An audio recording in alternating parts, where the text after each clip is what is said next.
ಆತ್ಮೀಯ H16 news ವೀಕ್ಷಕರೇ, ನಾನು ನಿಮ್ಮ ವೈಎಂ ಮಲ್ಲಪ್ಪ ಜೋತರ. ಆತ್ಮೀಯರೇ, ಸಿದ್ದರಾಮೋತ್ಸವ ಇನ್ನು 2.5 ವರ್ಷ ಅಂದರೆ 5-6 ತಿಂಗಳ ನಂತರ ಇವತ್ತು ಬಿಡುಗಡೆ ಆಗ್ತಾರಾ ಅನ್ನೋ ಪ್ರಶ್ನೆಯನ್ನು ವಿರೋಧ ಪಕ್ಷ ಇಡ್ತಾ, ಅದೇ ಕಾಲಕ್ಕೆ ಅವರ ಬಂಟ ಅನ್ಬೋದು ನಾವು, ನಮ್ಮ ಜಮೀರ್ ಅಹಮದ್ ಅವರು ಇದು ಸಿದ್ದರಾಮೋತ್ಸವ ಅಂತ ಹೇಳಿಕೊಟ್ರು. ಯಾಕೆಂದರೆ 2 ವರ್ಷ ನಾವು ಏನು ಸಾಧನೆ ಮಾಡಿದ್ದೀವಿ, ಇನ್ನೂ ಇಲ್ಲ ಅನ್ನೋದನ್ನು ಜನರಿಗೆ ತಿಳಿಸಬೇಕಾಗ್ಯದ. ಯಾಕೆಂದರೆ ಪ್ರಚಾರ ಇಲ್ಲ ಅಂತಂದರೆ ಜನ ಮುಟ್ಟುವುದು ಹೆಂಗೆ ಅಂತ ಮಾಡಿದ್ದಾರೆ. ಗ್ಯಾರಂಟಿ ಯೋಜನೆ ಅಂತ ನಿಶ್ಚಿತವಾಗಿಯೂ ಹೆಣ್ಣುಮಕ್ಕಳಿಗೆ ಭಾಳಷ್ಟು ಲಾಭದಾಯಕ ಆಗಿದೆ. ಅದರಲ್ಲೂ ಬಡ ಮತ್ತು ಮಧ್ಯಮ ಅಥವಾ ಕೆಳ ಮಧ್ಯಮ ವರ್ಗದ ಹೆಣ್ಣುಮಕ್ಕಳಿಗಂತೂ ಒಂದು ಉಸಿರು ಕೊಟ್ಟಂಗೆ ಆಗ್ಯದ. ರೈತ ಹೆಣ್ಣುಮಕ್ಕಳಿಗೆ ಉಸಿರು ಕೊಟ್ಟದ. ಯಾಕಂದರೆ ತಮ್ಮ ಹೊಲದಲ್ಲಿ ಏನು ಬೆಳೀತಾರೆ, ಬೆಳೆದ ಡೈರೆಕ್ಟ್ ಸಮೀಪದಿಂದ ಊರುಗಳಿಗೆ ಹೋಗಿ ಹಾಕ್ತಾ ಇದ್ದಾರೆ, ಮಾರ್ತಾ ಇದ್ದಾರೆ. ಆರ್ಥಿಕವಾಗಿ ಸ್ವಲ್ಪ ಭದ್ರತೆ ಪಡ್ಕೊಳ್ತಾ ಇದ್ದಾರೆ. ಮತ್ತು ಕೆಲಸಕ್ಕೆ ಹೋಗುತ್ತಿರುವಂಥ ಅಲ್ಲಲ್ಲಿ ಕೆಲಸ ಹೋಗುವಂಥ ಹೆಣ್ಮಕ್ಳು ಬೇರೆ ಬೇರೆ ಹಳ್ಳಿಗಳಿಗೆ, ಊರುಗಳಿಗೆ, ಶಹರಗಳಿಗೆ ಕೆಲಸ ಹೋಗುವ ಹೆಣ್ಮಕ್ಳಿಗೆ ಭಾಳಷ್ಟು ಇವತ್ತು ಬಸ್ ಹೆಲ್ಪ್ ಆಗ್ಯದ. ಅದನ್ನು ಯಾರೂ ಅಲ್ಲಗಡ್ಲಿಕ್ಕೆ ಹೋಗೋದಿಲ್ಲ. ಸಾಧ್ಯನೇ ಇದೆ. BJP ತನ್ನ ಸಾಧ್ಯತೆಯನ್ನು ಹೇಳ್ಕೊಳ್ಬೋದು, ಅದು ಹೇಳ್ಕೊಳ್ತದೆ ಇಲ್ಲ ಅಂತಲ್ಲ. ಇವತ್ತು ಪಾಪ ಅದು ಯಾವ ಪುರುಷಾರ್ಥಕ್ಕೆ ಸಾಧನಾ ಸಮಾವೇಶ ಅಂತ ಕೇಳ್ತಾ ಇದ್ದಾರೆ BJPಗರು. ತಪ್ಪೇನಿಲ್ಲ, ಕೇಳಬೇಕು. ವಿರೋಧ ಪಕ್ಷದ ಕೆಲಸ ಅದು. ಏನು ಅಂಥ ಸಾಧನೆ ಮಾಡಿದಾರಪ್ಪ, ಕಸರೆಲ್ಲ ದೇವಳೆ ಎಬ್ಸಿದಿರಿ, ಅದೇನೂ ಇಲ್ಲ, ಎಂಥದ್ದು ನಿಮ್ಮ ಸಾಧನೆ ಅನ್ನುವಂಥ ಮಾತುಗಳು ಕೇಳ್ತಿದ್ದಾರೆ. ಅದರಲ್ಲಿ ಮುಖ್ಯವಾಗಿ ನಮ್ಮ ಬಸವರಾಜ ಬೊಮ್ಮಾಯಿಯವರು ಕೇಳ್ತಾ ಇದ್ದಾರೆ. ಕರ್ನಾಟಕದ ಇತಿಹಾಸದಲ್ಲಿ ಕಳೆದ 2.5 ವರ್ಷ ಆರ್ಥಿಕವಾಗಿ ಕರಾಳ ದಿನಗಳು, ಕೆಟ್ಟ ದಿನಗಳಾಗಿ ಹೋದಪ್ಪ ಇವು. 2.5 ಲಕ್ಷ ಕೋಟಿ ಸಾಲ ಪಡೆದಿರೋದೇ ರಾಜ್ಯ ಸರ್ಕಾರದ ಸಾಧನೆ. ಏನಂದ್ರೆ 2.5 ಲಕ್ಷ ಕೋಟಿ ರೂಪಾಯಿ ಸಾಲ ಪಡ್ಕೊಂಡ್ರು, ಇದೇ ಇವರು ಸಾಧನೆ.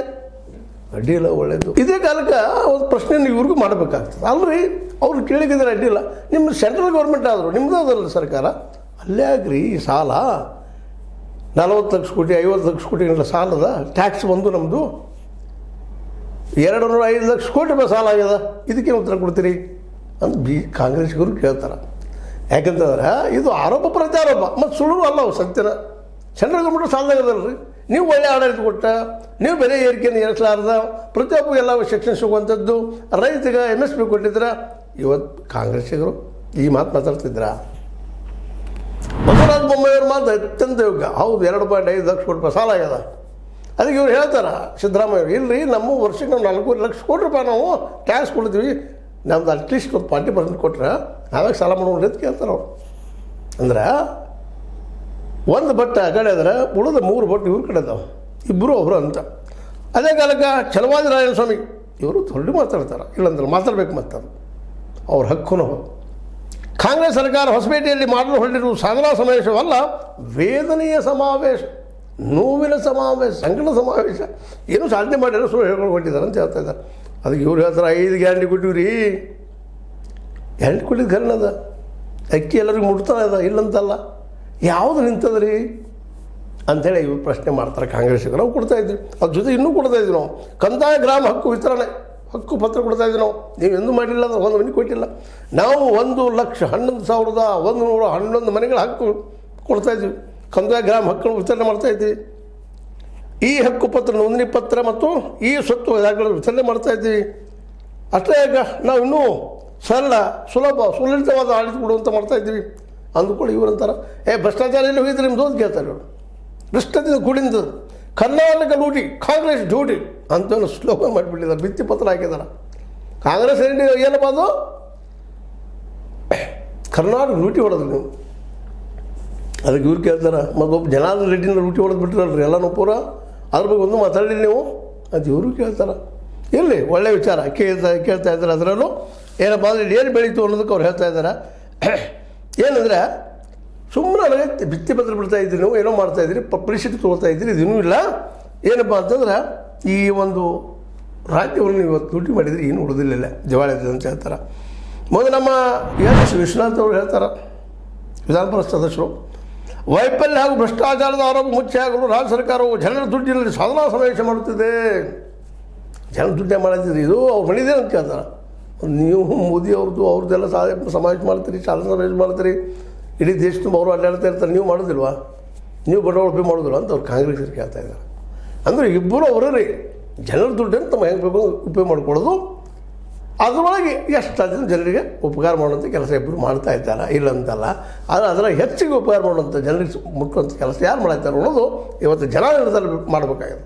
ಜನರ ಮುಂದೆ ಹೇಳೋದು ಒಂದು ಕಡೆ ದಿವಾಳಿ ಹಬ್ಬಿಸ್ತಾ ಇದ್ದಾರೆ ಅಂತ ಹೇಳ್ತಾರೆ, ಯಾವ ಪುರುಷಾರ್ಥಕ್ಕೆ ಹೇಳ್ತಾರೆ ಬಿ ಜೆ ಪಿಗರು. ಅದೇ ಕಾಲಕ್ಕೆ ಇವರು ಏನಪ್ಪ ಅಂತಂದ್ರೆ ನಮ್ಮ ಬಿ ಜೆ ಪಿಗರು ಎಲ್ಲಿದ್ದಪ್ಪ ನಿಮ್ಮ ಸಾಧನೆ ಅನ್ನುವಂಥ ಮಾತು ಕೇಳ್ತಾ ಇದ್ದಾರೆ. ಅದೇ ಕಾಲಕ್ಕೆ ನಮ್ಮ ವಿಜೇಂದ್ರ ಅವರು BY ವಿಜೇಂದ್ರ ಅವರು ಟೀಕೆ ಮಾಡ್ತಾ ಇದ್ದಾರೆ. ಯಾವ ಪುರುಷಾರ್ಥಕ್ಕೆ ನೀವು ಸಾಧನ ಸಮಾವೇಶ ಮಾಡುತ್ತಿದ್ದೀರಿ ಅಂತ ಕೇಳ್ತಾ ಇದ್ದಾರೆ. ಜೊತೆಗೆ ಬೆಲೆ ಏರಿಕೆ, ಭ್ರಷ್ಟಾಚಾರ, ದುರಾಡಳಿತ ಮಾಡುತ್ತಿದ್ದು, ಹಿಂದೂ ಕಾರ್ಯಕರ್ತರ ಹತ್ಯೆಗಳು ನಡೆಯುತ್ತಿದ್ದು, ಕಾನೂನು ಸುವ್ಯವಸ್ಥೆ ಹದಗೆಟ್ಟು ಹೋಗಿದೆ. ಇದು ನಿಮ್ಮ ಸಾಧನೆಯೇ ಎಂದು ಪ್ರಶ್ನಿಸಿದರು. ರೈತರಿಗಾಗಿ ಯಾವುದೇ ಹೊಸ ಯೋಜನೆಯನ್ನು ನೀಡಲು ಸಾಧ್ಯವಾಗಿಲ್ಲ. ಮಹಿಳೆಯರು ಮತ್ತು ಯುವಕರಿಗೆ ಸ್ವಾಭಿಮಾನ ಬದುಕು ನೀಡುವ ಉದ್ದೇಶದ ಯಾವುದೇ ಹೊಸ ಕಾರ್ಯಕ್ರಮ ಜಾರಿ ಮಾಡಲಿಲ್ಲ. ಸಿದ್ದರಾಮಯ್ಯ ಅಧಿಕಾರ ವಹಿಸಿಕೊಂಡ ಬಳಿಕ ಅಭಿವೃದ್ಧಿ ಕೆಲಸಗಳು ಸಂಪೂರ್ಣವಾಗಿ ನಿಂತು ಹೋಗಿ ಆಡಳಿತ ಪಕ್ಷದ ಶಾಸಕರು ಅಭಿವೃದ್ಧಿಗೆ ಹಣ ಸಿಗುತ್ತಿಲ್ಲ ಎಂದು ಬಹಿರಂಗವಾಗಿ ಅಸಮಾಧಾನ ವ್ಯಕ್ತಪಡಿಸುತ್ತಿದ್ದಾರೆ.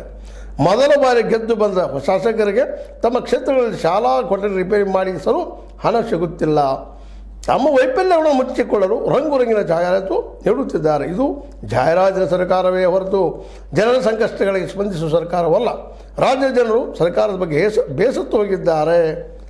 ಜನರ ಅಸಮಾಧಾನದ ಮಧ್ಯೆ ಶೂನ್ಯ ಸಾಧನೆ ಸಮಾವೇಶ ಮಾಡಲು ಹೊರಟಿದ್ದಾರೆ ಅಂತೇಳಿ ನಮ್ಮ ವಿಜೇಂದ್ರ ಅವರು ಹೇಳ್ತಾ ಇದ್ದಾರೆ. ಇದು ಒಟ್ಟಾರೆ ಆಡಳಿತ ಮತ್ತು ವಿರೋಧ ಪಕ್ಷಗಳ ಇಬ್ಬರಿಗೂ ಟೀಕೆ ಮಾಡುವಂಥದ್ದು.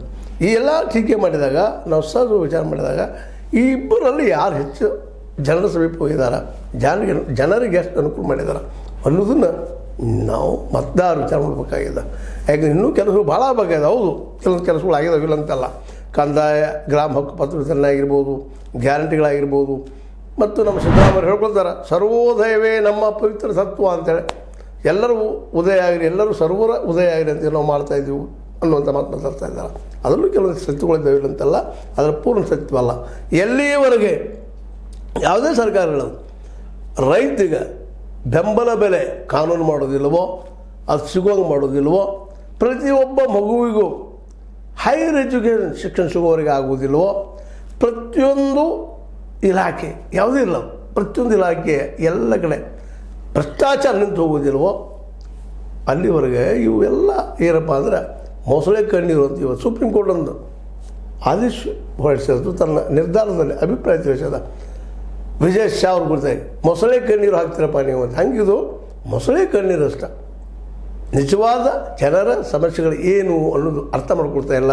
ಪ್ರತಿಯೊಬ್ಬ ಮಗುವಿಗೂ, ಪ್ರತಿಯೊಬ್ಬ ವ್ಯಕ್ತಿಗೂ, ಯಾರ ಮಕ್ಕಳ ಹುಟ್ಟಿ ಬೆಳೆದಂಥ ಮಕ್ಕಳು, ಅದು ಇನ್ನು ಮುಂಬರುವ ದಿನಗಳಲ್ಲಿ ಹೈಯರ್ ಎಜುಕೇಷನ್ ಕಲಿಯುವಂಥ ಮಕ್ಕಳಿಗೆ ಫ್ರೀ ಆದಂಥ ಎಜುಕೇಷನ್ ಮತ್ತು ಫ್ರೀ ಆದ ಆರೋಗ್ಯ, ಜೊತೆಗೆ ರೈತಗೆ ಬೆಂಬಲ ಬೆಲೆ ಕಾನೂನು, ಅದು ಬೆಂಬಲ ಕೊಡ್ತೀರಿ ನೀವು, ಅದು ಮುಟ್ಟುವುದಿಲ್ಲ. ಇವು ಆದಾಗ ಅದು ನಿಜವಾದ ಸಾಧನೆ. ಆದರೂ ಸಿದ್ದರಾಮಯ್ಯನವರು ಇಲ್ಲಿವರೆಗೆ ಆಡಳಿತ ನೋಡಿದಾಗ ನಿಶ್ಚಿತವಾಗಿಯೂ BJPಗಿಂತಲೂ ಉತ್ತಮವಾದ ಆಡಳಿತ ಕೊಟ್ಟಿದ್ದಾರೆ ಅನ್ನೋದು ಎರಡು ಮಾತಿಲ್ಲ. ಅದನ್ನು ಯಾರಾದರೂ ಒಪ್ಕೊಳ್ಬೇಕಾಗ್ತದೆ. ಇನ್ನು ಅದಕ್ಕೆ ಅವರು ಏನೇನೋ ಉತ್ತರ ಕೊಡ್ತಾರೆ, ಆಧಾರ ಕೊಡ್ತಾರೆ, ಮಾಡ್ತಾರೆ. ಭ್ರಷ್ಟಾಚಾರದಿಂದ ನಿಂತಿಲ್ಲ, ಅವ್ರ ಬದಲು ನಿಲ್ಲೋದು ಇಲ್ಲ. ಈಗ ಮೋದಿಯವ್ರು ಬಂದ ಮೇಲೆ ಭ್ರಷ್ಟಾಚಾರ ನಿಂತು ಹೋಗಿದ್ದಾನೆ. ಪ್ರತಿ ವರ್ಷವೂ 2 ಕೋಟಿ ಉದ್ಯೋಗಗಳು ಸಿಕ್ಕಿದಾವೆ. ಇವು ಸಹಿತ ಕಣ್ಣಿ ಕಾಣೋ ಸಹಿತಗಳಿದ್ದಾವೆ. ಎಲ್ಲಿ something is better than nothing ಅಂತ, something is better than nothing ಅಂತ, ಏನೂ ಇಲ್ಲ ಅನ್ನೋದು ಏನೋ ಒಂದು ಅದ ಅನ್ನೋದು ಇಲ್ಲಿ ನಾವು ಗಮನಿಸ್ಬೇಕಾಗಿದೆ ಅಂತ ಹೇಳ್ತಾ, ಇದು ಇತ್ತೀಚಿನ ಡೆವಲಪ್ಮೆಂಟು ಇನ್ನು ಮುಂದೆ ಬರ್ತಾ ಇದೆ. ಏನು ಮಾಡ್ತಾರೆ ಇವತ್ತು ಸಮಾವೇಶದಲ್ಲಿ ಅನ್ನೋದನ್ನು ಇದೇ ಮಾತ್ರ ಹೇಳ್ತಾ ಇರ್ತಾರೆ. ಅದು ಬರ್ತದೆ ನಿಮ್ಗೆ ನೆಕ್ಸ್ಟ್ ಎಪಿಸೋಡ್ಗಳಲ್ಲಿ ಅಂತ ಹೇಳ್ತಾ, ಇದು ನಿಮ್ಗೆ ಲೈಕ್ ಆಗಿರ್ಬೋದು. ಲೈಕ್ ಮಾಡಿ, ಶೇರ್ ಮಾಡಿ, ಕಮೆಂಟ್ ಮಾಡಿ, ಜೊತೆಗೆ ಸಬ್ಸ್ಕ್ರೈಬ್ ಆಗೋದನ್ನು ನಿಲ್ಲಿಸ್ಲಿಕ್ಕೆ ಹೋಗಬೇಡ್ರಿ. S60 ನ್ಯೂಸ್ ಅರ್ಥಾತ್ ಸೀತಾರಾಮ್ ಇದು ಸತ್ಯದ ಕೈಗೆ ನೋಡಿ ವಂದನೆಗಳು.